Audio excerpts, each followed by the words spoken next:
Delivered from Kyotanabe Researchers Camp. Hello, I'm Nipio. Let's start Researchers Camp. In this program, I introduce you researchers in various fields from all over the universe every day. Today's researcher is Dr. Shimojima. Hi. Nice to meet you. Nice to meet you. Dr. Shimojima. Dr. Shimojima's key phrase is these three. Okay. The first key phrase is diagrammatics. Yes. That's could you explain this key phrase? Well, diagrammatics is the name of the research field specialized in, examining diagrams function. Diagrams mean maps and the graphs and all those graphical representations. And then the field is concentrated on why certain diagrams are useful for certain purpose of communication, such and such. And so it's a kind of interdisciplinary field, including people from cognitive science and from artificial intelligence and the logics and the practitioners of graphical design. Okay. Which method do you use? Okay. That's a kind of interesting point about my research because I use this method of logical analysis of grammars of diagrammatic representation systems. So nowadays, grammars are studied from the standpoint of view of set theory and the mathematical logic. So that is one thing that I do. So that's a study of the diagrams themselves. How diagrams are constructed, how diagrams are supposed to be read. That's the grammatical rules. One thing that I study logically. But I have another method, which is study the interaction between diagrammatic representation and human cognitions. So I sometimes track people who use diagrams for reasoning purposes and the information extraction, and I use such data to somehow verify the hypothesis about the functions of particular diagrams that I'm examining. So that's a psychological method. So my method is a mixture of psychological and logical. Oh, that's interesting. Could you show me this? Oh, okay, yeah. Right. This one? Yeah. Oh, this is, what is this? Oh, this is a diagram of kind of engineering diagrams. Oh. Yeah. Explaining or showing the internal structure of certain mechanical system. And this diagram has enormous amounts of information in there. If you try to express this in purely linguistic method, describing each part and each shape of the parts and the way they are connected together and such and such, it's going to be enormous sort of time and the effort. But if you use, and of course, to read such a long set of sentences, it's going to be very hard. But if you show that in this diagrammatic way, it's very easy to grasp. So there must be some difference between this type of diagrammatic representation of mechanical system and linguistic descriptions of mechanical system. There must be certain very fundamental difference in there. Yeah. Okay. What is a unique point about your research? So as I said, that's one unique point is I have this sort of mixture of methods, from the logical side and psychological side. That's one thing. Another sort of twist is I'm basically a philosopher. So I prefer to sort of pursuing big problems, like what is the fundamental difference of diagrammatic representation and linguistic representation for their functions. And I would like to explain this sort of intuitive difference from the theoretical point of view. That's a very big problem. But as a philosopher, I'm more interested in that. So that's another unique point. So some researchers try to avoid that big problem because it's so difficult and it's too vague. But I try to grasp the problem and try to somehow tackle it. That's yeah. Thank you. Okay, let's move the second key phrase. All right. Okay.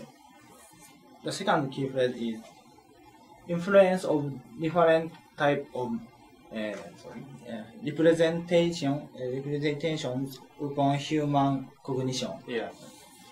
Could you explain? So that the diagram of mechanical system is one example. Okay, this is one way of expressing the internal structure of mechanical system. Another way, as I said, is a simple description by sentences. And of course, these two types of different types of representation have different influence upon our cognition when we try to process them. So, and there must be certain very clear difference between the ease with which we can process the information expressed in different ways. So that's one example of influence of different types of representation upon human cognition.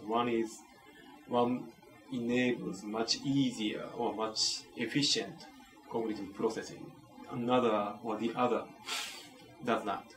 So that's one example. And of course, the world has many other different sort of examples of this type. If you express certain information in this way, then it somehow gets across very easily to another person. But if you express it in that way, then it causes certain trouble in communication. That kind of is a very everyday experience of ours. So that sort of thing I'm interested in explaining. So very, very broad area of research. But I'm specialized in diagrams, different types of diagrams, or more narrowly, different types of maps have certain different sort of influences or effects on human cognitions. That sort of thing. Yeah. Why did you choose this topic, diagrammatics? Well, I'm interested in generally, representations or external representations that humans use. But linguistic representations have been studied very sort of frequently and by linguists. So that's a sort of the field that kind of established field. Semantics of Japanese and the syntax of English such and such. They are established field. But we don't have any established field for the study of diagrams, right? So that's kind of challenging, and that's more kind of interesting to me as a philosopher. So that's one reason I'm interested in diagrammatics. And also, if you study diagrams, the sort of kind of very different looking types of representation from linguists, you can have more generalized view of representations, in general. So that's you want to get some vantage point of looking at representations and the nature of representations such and such. So that's another motivation, getting better view of broader phenomena. Yeah. What is the goal of your research? My goal of research is somehow not, I don't know if I can do it, but try to establish this field of diagrammatics. You need certain sort of lots of efforts to lay foundations for certain research field. Diagrammatics is my current goal. So some kind of conceptual, cleanings and is necessary, and also the research methods must be established too. So that sort of things. So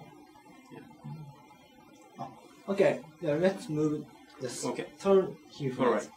Alright. Third key phrase is Joe Nijima. Yeah. What does it mean? Joe Nijima is a famous personage from the Meiji era who established Doshisha school or system of schools.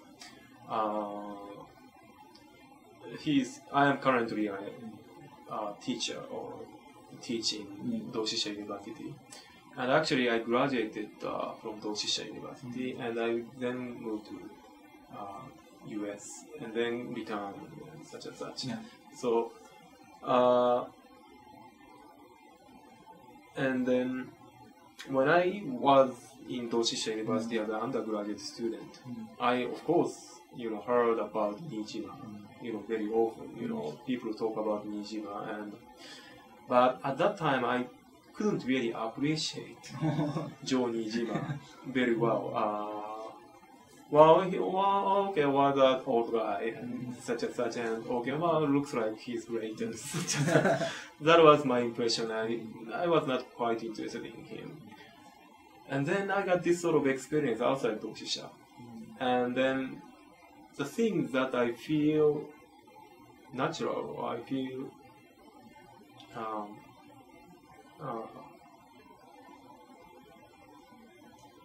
natural was not really natural thing. I mean, so okay, I once sort of taught at a different university, and the sort of feeling of the organization or the is kind of different. I don't know, it's very hard to explain, but well, my point is that because I went outside Doshisha, I started appreciating the sort of value of this atmosphere of Doshisha University, and the atmosphere was what comes from Joe Nijima, and then I studied Joe Nijima, and then I read what he wrote, and letters and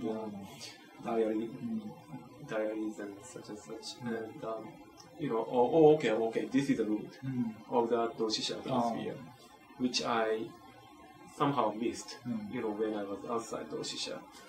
So Joe Nijima is now a very important sort of guide for me, for my life. Okay.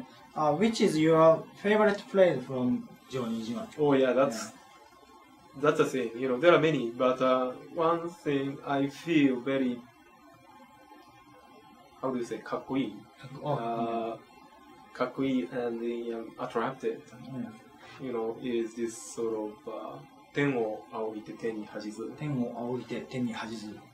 地に伏して地に恥じず。地に伏して地に恥じず。This is so, how do you say, I don't know how to say that in English, how to translate this in English, but this somehow fills me with a very, it is very encouraging, if one can live or spend a life in that way, with no shame to the heaven and to the ground, that's very ideal. And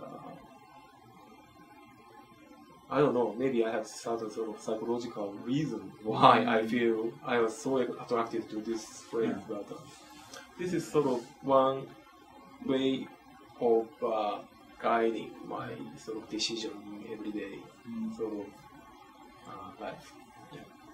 Okay. Well, it's time to go now. Dr. Atsushi. Okay. Thank you very much. Thank you. It was very interesting. Okay, that's it for today's Researchers Gun. See you tomorrow. See you tomorrow. Bye. Oh, okay. Bye bye.